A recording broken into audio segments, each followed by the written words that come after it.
So England are the World Cup champions in cricket. The 14th of July will be a day that's remembered alongside the moments in English sporting history, like 2003 in the World Cup, the Rugby World Cup, and 1966 with the Football World Cup. And of course, like those two, extra time or a super over was required for England to secure the moment, the win. Let me see if this works. I'm just going to put this phone here. It does. Okay, so yeah, very tightly contested game, very even game, obviously, with it being a tie. 240-ish was the score that New Zealand set after a very slow start. However, I think in hindsight, with the pitch and with England's quality of bowling, it was quite a good score as well. And then if it hadn't been for that partnership between Ross Taylor and Nichols, contribution of 50 odd, the keeper as well, what's his name, he contributed positively as well.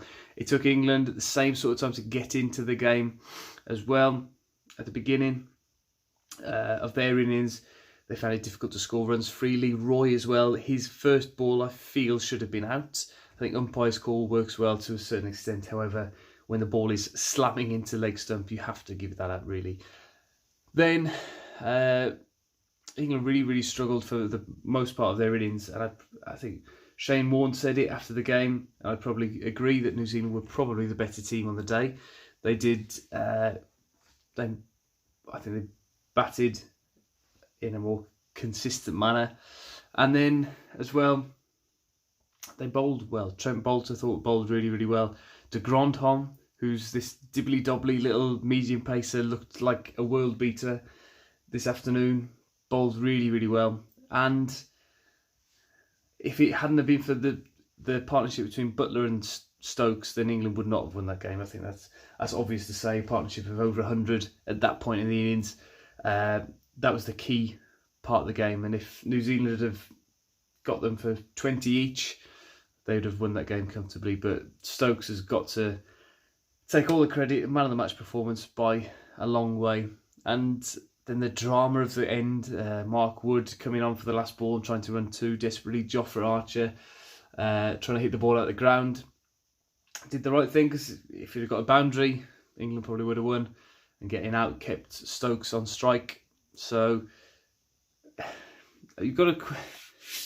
And then, of course, the drama of the ball being thrown in the last over and going for six, England running two, and Stokes diving to get in and hitting his bat. That might be a bit of... well, it's definitely a contentious issue, and whether it results in a rule change, we'll have to wait and see, but it's so unfair on New Zealand. And if England would have... well, they didn't lose from that point, but if they'd have...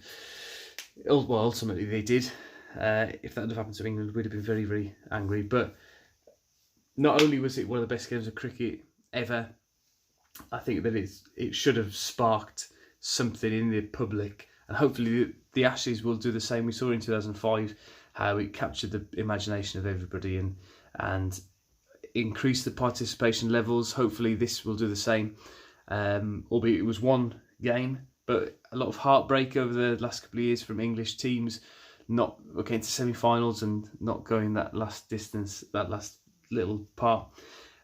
England cricket team have managed to do that today, and hopefully gives the country a bit of a lift in this difficult time, and yeah, we can all enjoy the rest of the summer of cricket now, and hopefully go and do the Ashes as well. That'll be an amazing summer if England can do the cricket double, I suppose, the World Cup and the Ashes in one summer.